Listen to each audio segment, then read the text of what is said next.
I 36F and married to the love of my life 36FK. We met when we were 17, she was out and proud whilst I was still in the closet, so we didn't start dating until I came out at 21. We got married in 2019 and have an adopted 4-year-old son Jack. This comes in relevant in a minute.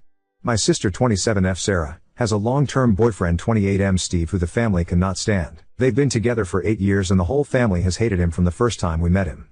He is rude, obnoxious, arrogant and all in all a crappy human being. He's also someone that likes to claim that he is just honest, but if someone is honest back to him he flips out and sulks like a toddler. In fact my toddler is better behaved than him. He isn't abusive to Sarah and doesn't direct these comments towards her, it's just the rest of us. He's actually a good partner to her and treats her well, which is his one redeeming quality.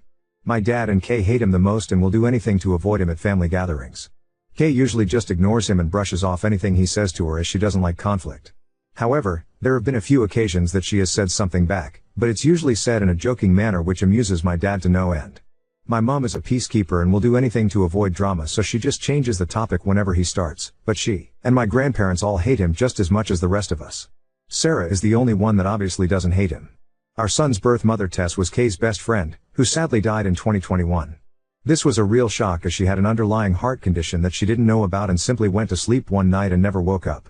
Jack had been left alone in his cot all day screaming for his mom before Kay got worried that Tess wasn't answering her texts and went to their house to see if she was okay. She found Jack in his cot and Tess in her bed. We adopted Jack as no one in Tess's family was in a position to take him in. We raise him as our own, but he knows who Tess is. Obviously this is a very sensitive topic for Kay as it was so traumatic for her and Jack. Now, on to what happened last weekend. It was the anniversary of Tess's death on Saturday, so Kay, Jack and I went to visit her grave. Kay is always quiet after going to see her and this time of year is especially hard for her. On Sunday we had a family gatherings at my parents' house. These happen every couple of months as just a catch up for everyone. At first nothing was out of the ordinary. Kay and my dad were off to the side talking as usual, only I could see that Kay was obviously struggling, so my dad and her went for a walk so she could clear her head. This is something they have done before, so nothing too unusual. However, Steve had an issue with this and asked why they had left and why he wasn't invited to walk with them. I explained that about Tess and Kay just needed a minute. This wasn't good enough for Steve though, and he said she should have gotten over it by now. At this my granddad, who is naturally a very quiet guy, said that his best friend had died over 20 years ago and he still had days where he's missed him so much it hurt. You don't just get over something like that. Steve shut at that. Kay and my dad got back and she was in a much better mood. We all sat down at the table for our late lunch and started chatting. Everything was fine at first until Steve started trying to butt into Kay's conversation with my granddad. When it was obvious that they weren't going to include him, he very loudly stated, "This is bullshit, she's getting all the attention of everyone because her friend died 3 fucking years ago. Get over it for fuck's sake, we're all sick of hearing about it." The whole table went silent and I took one look at Kay and knew she was about to go off on Steve. Only it didn't happen the way I thought. Rather than exploding at him, she looked at him very calmly and said that her and granddad weren't talking about Tess, they were making plans to take him to the Christmas markets, but if you want to be a dick then no problem. She then went on to say to him that everyone in the family hates him because he's a toxic, narcissistic fuckwad. That whenever he can't come to a family gathering the whole family is much happier. That there is a reason he has no friends and that his own family can't stand to be around him. That reason is that he's rotten from the inside out and that Tess may have only been on this planet for 32 years, but she made a bigger impact on people than he would if he lived until he was 150. That her funeral was rammed with people because she was so loved, whereas he'd be lucky if anyone other than Sarah was at his. After that she got up and went to the back garden and I followed her. A few minutes later my dad came out and said that he'd told Sarah and Steve to leave. We went back inside and Kay apologized to everyone and said she should have just kept her mouth shut. Everyone other than my mom told her what she had done was right and it was about time someone told him. My dad then found it hilarious that a lesbian had been the one to tell him straight, which lightened the mood a lot. We spent the rest of the afternoon there before going to pick Jack up from Kay's mom's house as she had him overnight on Saturday for us. The reason I'm making this post is that yesterday I got a call from Sarah saying that her and Steve wanted an apology from Kay or they weren't going to Christmas. When I reminded her that we wouldn't be at Christmas either as it our year to spend it with Kay's mom so it made no difference to us, she got really upset saying that she wanted an apology because Kay was way out of line. I said she wasn't and that I wouldn't even contemplate asking her to apologize because I agreed with everything she said and so did everyone else there. She ended the call and I just went back to work. Then today my dad called me and asked if Kay's mom would mind a few more for Christmas as he was refusing to spend it with Steve, so he and my granddad needed someone else to go. Apparently after Sarah had called me she has called mom and started ranting and my mom had told my dad to get Kay to apologize, which he said no to, and they had an argument and my dad has now decided that he's done with Steve even if that affects his relationship with Sarah.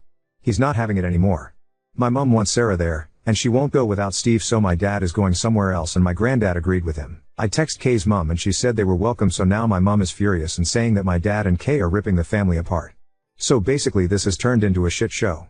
Kay has said she will apologize if I want her to, just to keep the peace, but I've told her no way. Everything she said was true. I just don't know where to go from here, and the people in my life all hate Steve that much that Kay could have physically attacked him and they would all still think she is in the right. So, that's why I'm asking internet strangers who might have had to deal with difficult family members. What can we do to get into a place where we can be around each other amicably? I'm struggling to see a way right now. Wow, didn't realize how long this got until I went to post it. Sorry about that. Update 1. First thing was that I spoke to my grandparents on my mom's side. They were there when this all happened, but they're like my mom and just constantly try to keep the peace. That's where she gets it from. They were supposed to be spending Christmas with my mom this year but had changed their minds and decided to spend it with my uncle instead. They have made the decision to not be around Steve either as he causes too much drama. They asked if they could come and see us and Jack on the 23rd before they head off to my uncle's, which I happily agreed to. This really surprised me and it outright shocked my mom, as like I said they are the biggest take the high road type people I've ever met, but even they'd had enough. The next thing that happened was my dad called to let me know that Steve and Sarah had now decided that they want Kay to make a public apology in front of the whole family and admit she was lying and that the family loves Steve. He was laughing as he told me this and called them delusional, so any small chance of a superficial apology went out the window. The third thing that happened was Jack getting home from after school club with a recorder that I am sorely tempted to shove up the teacher's backside. So all in all it wasn't a great day. Through talking to people on here, I also realized that Steve has been trying to push Kay and I out of the family. Organizing trips that he knows we would be able to go on. We wouldn't have gone on them anyway, as a weekend away with him sounds worse than a paper cut to the eyeball, and him constantly trying to get my dad away from Kay whenever we are all together. I think this is because he is jealous of Kay and Dad's relationship, as they're very close and go on trips to classic car shows several times a year together, usually with my granddad as well. Anyway, things went quiet for a few days until the weekend. Our town has a big Christmas fair that runs from November through December, and we always go to it with Mom, Dad, Granddad, Kay's mom. We decided to cheer my mom up a bit to go on Sunday and then out for dinner after. My mom was told that if Sarah or Steve showed up then we would all leave, and she promised they wouldn't be there. Things were a bit awkward at first, but settled after a while. At one point Jack got my mom and dad to take him on the giant snow slide, and as my mom walked back over to us she had tears in her eyes. I pulled her to one side to see what was going on, and she said that whilst waiting in line, Jack had said he was happy Uncle Steve wasn't here. When my mom asked why, he said that Uncle Steve was a bad man. My mom tried to say that he wasn't, but in typical stubborn 4-year-old fashion, he had argued and said he learnt in school that people who say mean things all the time are bad people, and Uncle Steve said mean things all the time, so he was a bad man and that he didn't like him. There had been a case of bullying in his class a few weeks ago, and the teacher had done a lesson on how wrong bullying is, so I think that's where this came from. This finally broke through to my mom. If even a 4-year-old can see what a horrible prick the man is, then she had to as well. She said that she felt stuck because she hated Steve and agreed with everything that Kay has said, but she loves Sarah and doesn't want to isolate her. I told her I would always be there for her, but I wasn't putting myself, Jack or Kay through being around Steve again, and she needed to think about what she wants. Not what I want or Dad or Kay or Jack or her parents or Sarah or Steve, but what she wants. She went quiet and then said that Kay's mom had told her she was welcome at hers for Christmas if she wanted to, and that she could decide it on Christmas Day if she wanted. Kay's mom would save her a plate. We went back to the group, and a little while later I saw Mom and Kay's mom having a deep discussion whilst walking behind us. Neither will say what they talked about, but Mom seemed a bit happier after their talk. They have also been talking since, as yesterday my mom told me that she will be coming to Kay's mom's for Christmas, and they've been talking about going shopping together next week. When Mom told Sarah after calling me, Sarah predictably lost her mind and said that Mom was choosing us over her. My mom told her she was choosing to have a good Christmas rather than being belittled and made miserable, all for the sake of Steve and his so-called honesty. Sarah then called me and asked if I was happy that I'd won. She then did the unforgivable and used a few homophobic slurs towards me and Kay and called Jack the bastard of a whore. I ended the call, blocked her everywhere, and then let my family know what had happened and that I never wanted to speak to her again. They're all as appalled as I am, and my Ganny, Mom's mom, called Sarah and apparently told her she was dead to her as she won't have a bigot in the family. Sarah has been trying to reach out to apologize because she knows she has stepped over the unforgivable line, but I've just kept blocking the fake accounts that she's making on IG. Steve tried reaching out to my dad after this, and when he eventually answered, Steve tried to say that Sarah was just angry and didn't mean it. According to Mom, Dad ended up giving him a verbal lashing and told him that he was the worst thing that had ever happened to Sarah and our family. My dad has told Sarah he is disgusted with her, but will be there for her if she leaves Steve. Until then, good luck. Mom has gone low contact as well, but wants to keep the door open so that Sarah isn't completely isolated. I had a few people saying that Steve may be abusive towards Sarah, but I really don't think he is. He usually acts like a dick when the attention isn't on him. He knows that when he says dickish things then all the attention is on him and he revels in it. After Sarah's outburst, I just think that they're both toxic and feed off each other's toxicity. She lets him get away with the things he says because she gets pleasure out of watching us all bite our tongues and keep quiet. So, Mom's angry, Dad's angry, our 3 grandparents are angry, extended family are angry, and Kay is being my rock, but I can tell she's really angry about what she said towards Jack. I'm just sad and done with it all. At least now I know what she really thinks about Jack, Kay and myself, so there's that. Not the prefect update, but we move on. It will be nice this Christmas to have both sides of the family together for the first time and not have to worry about Steve being a dick, but I'm sad that is how my relationship with my sister has ended. I'm trying to get into the Christmas spirit, but it's a tough one right now. The only things that make me smile are Kay and Jack being goofy idiots to cheer me up, however the recorder can go to hell. I curse whoever invented the thing, like seriously, fuck you. Thanks for all the support in my original post and opening my eyes to a few things. Maybe internet strangers are the way to go for advice after all. Hope you all have a good Christmas/holidays. Now on to second story. Cousin turned my daughter's dream performance at her wedding into a nightmare. Now I'm left picking up the pieces. My cousin Dana, not real name, had her wedding 2 weeks ago, and she asked if my daughter could perform at her reception. My daughter, Jane, also fake name, has practiced Silk/Lyra for the past few years at a nearby circus studio, and she's also performed with Slash through the studio at small gigs. She hopes to continue into adulthood and become a professional teacher, but this recent incident has shaken her confidence. She has a private Instagram to document her progress/performances, and I only post certain performances on my Facebook. Her first gig with the studio and her first recital, to name a few, we're proud of. Some of our relatives saw her performances through my socials, and they watched her perform at her studio's Christmas recital when we hosted Christmas at our home a few years back, something that surprised her when they visited early to see her. I love how they coordinated that, and Jane said it was her loudest cheering section to date. Dana was one of the relatives who came up early to see her Christmas recital, and she's always been super supportive. She asked me if Jane would be willing to perform at the reception, and I asked on her behalf. Jane was honored and excited when I did, and we already had a portable rig for her too, but we ended up renting a taller one from her studio. Dana got the idea from a YouTube video featuring an aerialist who performed at a wedding reception, and she showed us while requesting white silks and a white outfit. We scoped out the venue and purchased white silks along with a white costume that Dana approved of, and Jane was really excited throughout. Jane even worked on choreography to a song that Dana requested, and she put a lot of time into it, even asking one of her coaches to help her with it. Dana insisted on paying her for the gig despite Jane not expecting to be paid, and she paid her a few hundred. However, Dana's had a change of heart. Jane received a standing ovation after her performance that surprised her, but we didn't know anything was wrong until Dana went on Facebook a few days later. Dana said she didn't approve of the outfit Jane wore and that she specifically told her to not wear white. She also said my husband and I pressured her to have Jane perform and that the performance gave off an unclassy vibe, lies that my husband and I couldn't believe. We sent Dana numerous costume links, and we purchased the one she liked. There was also nothing wrong with Jane's performance. Dana was one of the people cheering afterward. Jane received nothing but compliments afterward, but I'm disgusted that she had to see that post after all the work she put into it. The post also had comments disabled for what it's worth. I called Dana to confront her about the lies, but she didn't pick up numerous calls.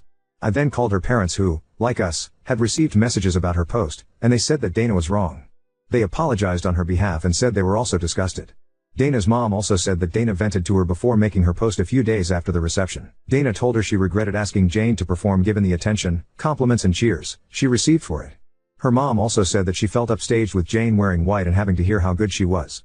Dana's parents tried to call her after she made her post, but she didn't answer after their previous conversation ended with her parents telling her she shouldn't be bitter because she specifically asked Jane to perform. Dana's parents reported the post along with us/others, and we've told the truth to those who reached out along with a post to explain our side/stand up for Jane. We have text proof of sending costume links that Dana chose from. Dana's parents also requested to talk to Jane on the phone to apologize for Dana's behavior, and my husband and I told Jane that Dana was wrong, and that we'll be distancing ourselves from Dana permanently. Dana's parents were surprised at her behavior, and we were too having seen her grow up. Granted, we only see extended family for Thanksgiving and Christmas because we live far, but other relatives were surprised too as it seemed to come from left field. Maybe there's a side of Dana we'll never know from our limited holiday/milestone interactions, but our focus is Jane. We've tried to cheer Jane up by offering to take her to dinner among other activities, but she's been hurting, which is why I'm here.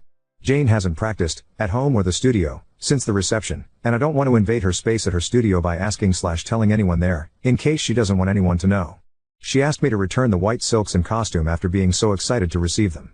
She also said she's going to take an extended break from Ariel to reconsider if she wants to continue. Aside from Ariel, she's taken a break from seeing non-Ariel friends too, choosing to pretty much keep to herself. We would appreciate any advice from fellow Arielists on how to lift her spirits. We reminded her of how we're proud of her, along with the many compliments she received, but she's asked for space and to not talk about it. We're going to respect that and let time do its thing, but we'll consider any advice from other Arielists who can relate to the time and work she put in.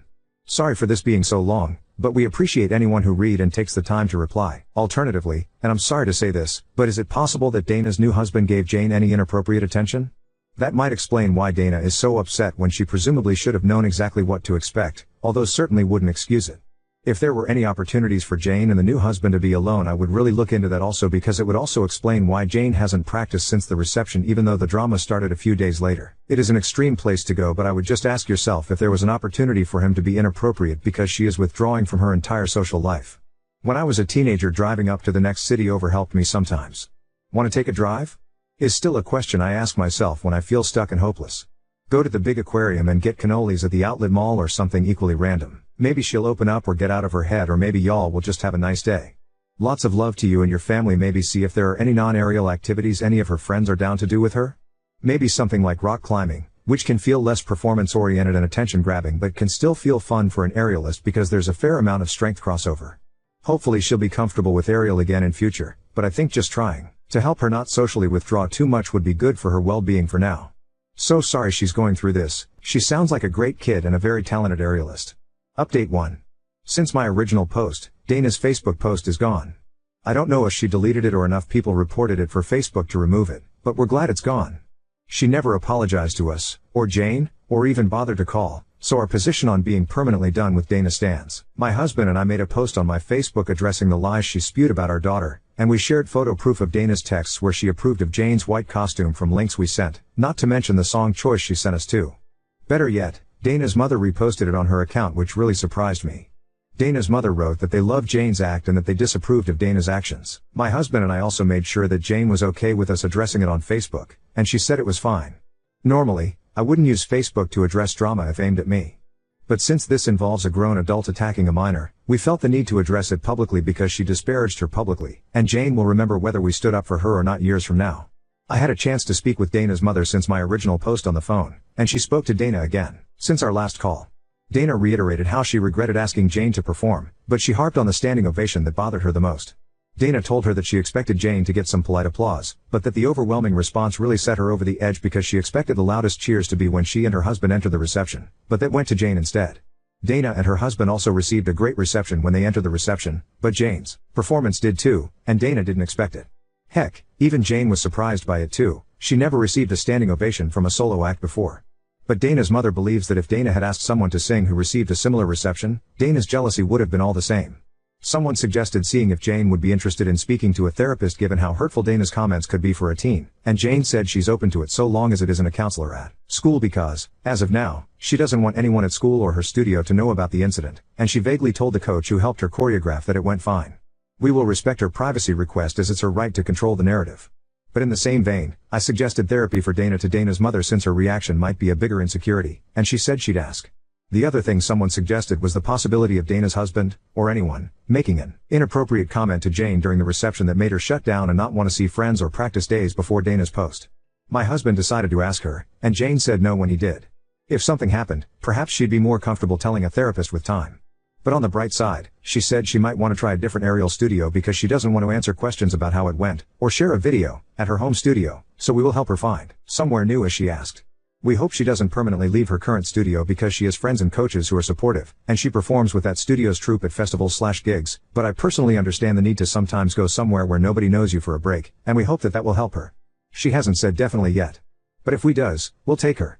She still wants an extended break from aerial in the meantime. But even if when she goes back, she said she may never want to perform again and would rather do it leisurely, one of the reasons she doesn't want to return to her home studio where she's a part of their troupe.